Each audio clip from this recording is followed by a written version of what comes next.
नमस्कार, छत्तीसगढ़ बुलेटिन में आप सभी का स्वागत है। मैं हूं आपके साथ निशा शर्मा। आइए छत्तीसगढ़ की तमाम खबरों पर एक नजर डालते हैं। सबसे पहली खबर आपको कवर्धा से देते हैं। कवर्धा विधानसभा क्षेत्र के वनांचल और ग्रामीण अंचलों को एक बड़ी सौगात देते हुए उप मुख्यमंत्री विजय शर्मा ने 5,74,87,000 रुपए की लागत से 3 महत्वपूर्ण सड़क निर्माण कार्यों का यहां पर भूमि पूजन किया। इन सड़कों के बन जाने से ग्रामीणों को आवागमन में सुगमता मिलेगी और विकास कार्यों को नई गति मिलेगी। उन्होंने मेन रोड से ग्राम कटगो तक 3,35,00,000 रुपए लागत की 6.81 किलोमीटर सड़क, मेन रोड से खिड़साली तक 1,36,50,000 रुपए की लागत से 4 किलोमीटर सड़क और मेन रोड से लाटा तक 1,02,90,000 रुपए की लागत से 2.80 किलोमीटर सड़क का भूमि पूजन किया। उप मुख्यमंत्री ने इस दौरान कहा कि सरकार ग्रामीण विकास के लिए प्रतिबद्ध है।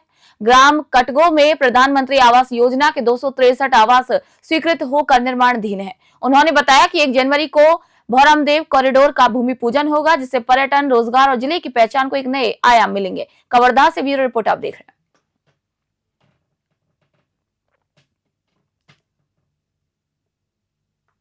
रायपुर के सांसद और एस्टीमेट कमेटी के वरिष्ठ सदस्य ब्रिजमोहन अग्रवाल ने सोमवार को चेन्नई में हुई बैठक में ऊर्जा क्षेत्र से जुड़े अहम मुद्दों पर यहां पर चर्चा की। बैठक में ऊर्जा एवं नवीकरणीय ऊर्जा मंत्रालय के साथ एनटीपीसी, एनएचपीसी, पीएफसी, एसईसीआई और आईआरईडीए के अधिकारी यहां पर मौजूद रहे। आपको बता दें कि अग्रवाल ने यहां पर कहा कि थर्मल ऊर्जा की तुलना में सौर ऊर्जा सस्ती है, इसीलिए छत्तीसगढ़ सहित देश भर में सौर क्षमता बढ़ाने के लिए सरकारी भूमि को 30 वर्ष की लीज पर उपलब्ध कराने जैसे विकल्पों पर गंभीरता से कार्य होना चाहिए। उन्होंने बताया कि पारंपरिक ऊर्जा में अग्रणी होने के बावजूद छत्तीसगढ़ का नवीकरणीय ऊर्जा में योगदान कम है, इसीलिए एनटीपीसी और अन्य एजेंसियां राज्य में परियोजनाओं को शेयर बढ़ाए। वहीं उन्होंने पीएफसी और आरईसी की वित्तीय स्थिति में सुधार का स्वागत करते हुए कहा कि कम ब्याज पर परियोजनाओं को वित्त पोषित किया जाए। उन्होंने विश्वास जताया कि समन्वित प्रयासों से छत्तीसगढ़ नवीकरणीय ऊर्जा में अग्रणी बनेगा और रोजगार और निवेश को बढ़ावा मिलेगा। रायपुर से ब्यूरो रिपोर्ट आप देख रहे हैं।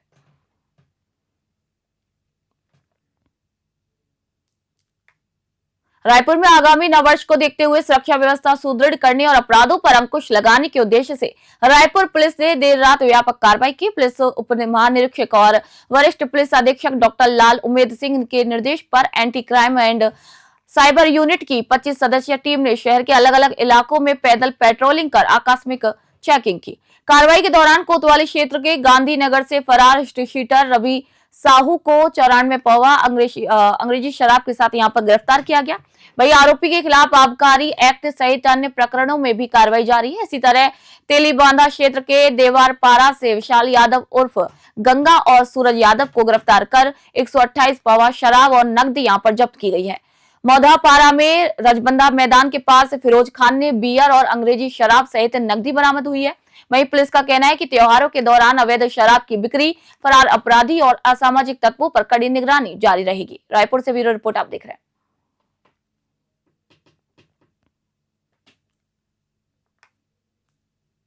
खबर आरंग से। धर्मनगरी आरंग की ऐतिहासिक और सांस्कृतिक विरासत को एक नई पहचान देने के उद्देश्य से 14-15 जनवरी को भव्य राजा मोरध्वज महोत्सव का आयोजन किया जाएगा। आरंग में आयोजित सर्वस समाज की बैठक में प्रदेश के कैबिनेट मंत्री और आरंग विधायक गुरु खुशवंत साहिब ने महोत्सव की आधिकारिक जानकारी साझा करते हुए सभी सामाजिक संगठनों से यहां पर सहयोग की अपील की। 2 दिवसीय इस महोत्सव में आरंग की प्राचीन संस्कृति, गौरवशाली इतिहास और परंपरा की झलक भी प्रस्तुत की जाएगी। महोत्सव के दूसरे दिन 15 जनवरी को सुप्रसिद्ध कवि डॉक्टर कुमार विश्वास विशेष काव्य प्रस्तुति देंगे, जो कार्यक्रम का मुख्य आकर्षण रहेगा। इस गरिमामय आयोजन में मुख्यमंत्री विष्णुदेव साय, मंत्रिमंडल के सदस्य और प्रदेश के प्रतिष्ठित हस्तियों की मौजूदगी प्रस्तावित है। महोत्सव के दौरान आरंग क्षेत्र के विभिन्न क्षेत्रों में उत्कृष्ट कार्य करने वाले हस्तियों को अलंकरण सम्मान से यहां पर सम्मानित किया जाएगा। वहीं स्थानीय और आसपास के ग्रामीण अंचलों के कलाकारों को अपनी कला प्रदर्शित करने के लिए बड़ा मंच मिलेगा। महोत्सव को सफल बनाने प्रशासन और स्थानीय समितियों ने तैयारियां भी शुरू कर दी हैं। आरंग से ब्यूरो रिपोर्ट आप देख रहे हैं।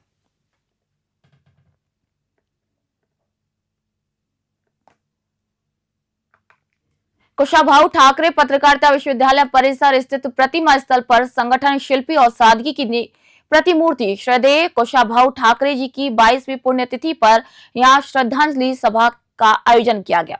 कुलपति एवं सभायुक्त महादेव कावरे ने पुष्पांजलि अर्पित करते हुए कहा कि ठाकरे जी सादगी, सुशीलता और सिद्धांतों के प्रतीक रहे हैं। संगठन निर्माण और राष्ट्र सेवा में उनका योगदान अविस्मरणीय है। उनका जीवन आज भी कार्यकर्ताओं को प्रेरित करता है। ग्रामीण स्वावलंबन की उनकी सोच से प्रेरित होकर मुख्यमंत्री विष्णुदेव साय के मार्गदर्शन में ग्रामीण महिलाओं के सशक्तिकरण हेतु योजनाएं लागू की जा रही हैं। इसी क्रम में विश्वविद्यालय के गोद ग्रामों की महिलाओं के लिए पैरा एवं फूलों के आर्ट क्राफ्ट का भी 10 दिवसीय प्रशिक्षण शिविर यहाँ पर शुरू किया गया। ये कार्यक्रम बिहान मिशन और सहेली सोशल वेलफेयर फाउंडेशन के सहयोग से आयोजित हुआ है। रायपुर से ब्यूरो रिपोर्ट आप देख रहे हैं।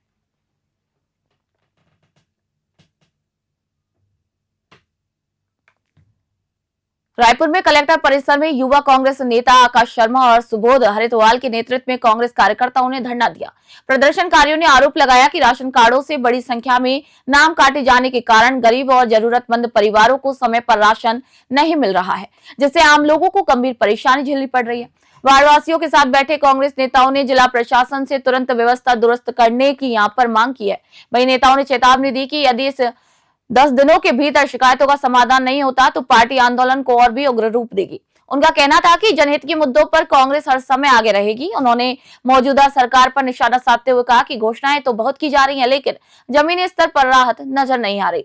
धरने के दौरान प्रशासन से प्रतिनिधि मंडल से मुलाकात कर समस्याओं की सूची यहाँ पर सौंपी गई और जल्द ही कार्रवाई की भी अपेक्षा जताई जा रही है। रायपुर से ब्यूरो रिपोर्ट आप देख रहे हैं।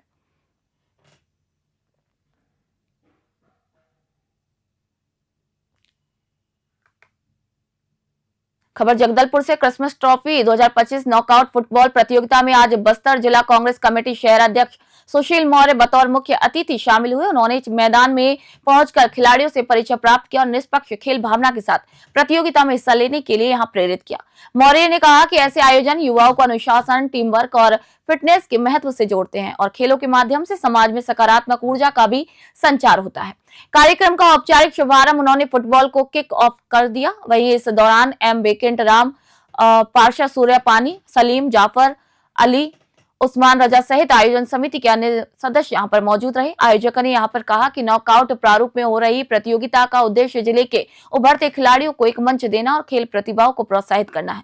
जगदलपुर से ब्यूरो रिपोर्ट आप देख रहे हैं।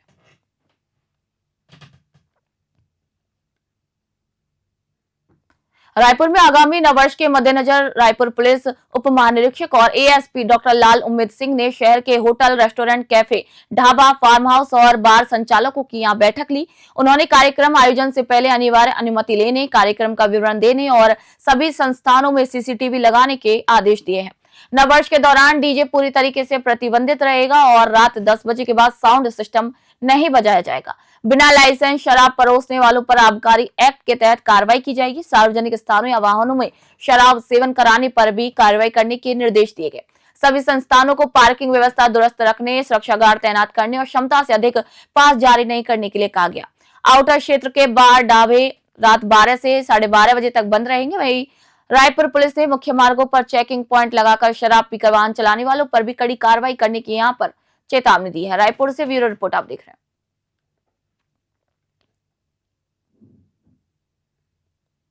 उप मुख्यमंत्री सह नगरीय प्रशासन एवं विकास मंत्री अरुण साव ने नवा रायपुर स्थित छत्तीसगढ़ संवाद के ऑडिटोरियम में आयोजित पत्रकार वार्ता में विभाग के कार्यों और भविष्य की प्राथमिकताओं की यहां पर जानकारी दी। उन्होंने बताया कि पिछले 2 वर्षों में शहरी बुनियादी ढांचे के विस्तार, पेयजल और स्वच्छता सेवाओं के सुदृढ़ीकरण, सड़क लाइटिंग सुधार और आवास परियोजनाओं में ठोस प्रगति दर्ज की गई है। शहरों में स्मार्ट, सुरक्षित और नागरिक अनुकूल बनाने के लिए डिजिटलीकरण यहाँ पर शिकायत निवारण प्रणाली और पारदर्शी अनुमोदन प्रक्रिया पर यहाँ पर जोर दिया गया।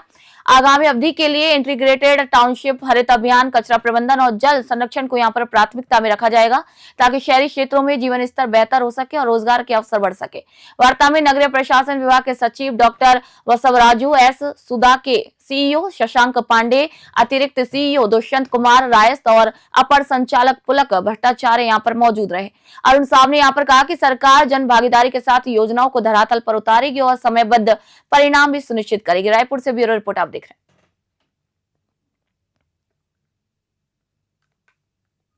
खबर जगदलपुर से शांत, उन्नत और नक्सल मुक्त अबूझमाड़ की दिशा में महत्वपूर्ण कदम उठाते हुए नारायणपुर पुलिस ने नक्सलियों के अघोषित मुख्यालय माने जाने वाले कुतुल क्षेत्र के भीतर ग्राम मंदोड़ा में तीसरा नया एक सुरक्षा और जनसुविधा कैंप शुरू किया है।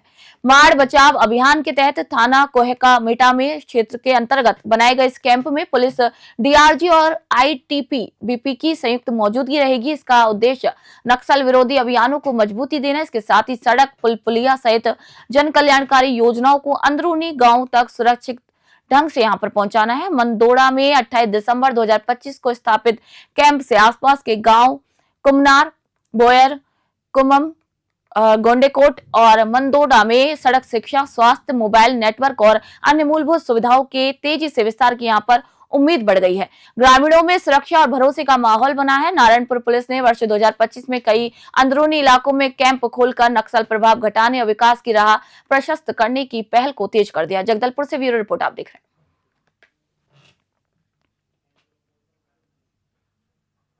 छत्तीसगढ़ बुलेटिन में फिलहाल इतना ही। देश दुनिया खबरों के लिए देखते रहिए न्यूज़ 21। मैं निशा शर्मा आप सभी से इजाजत चाहती हूँ।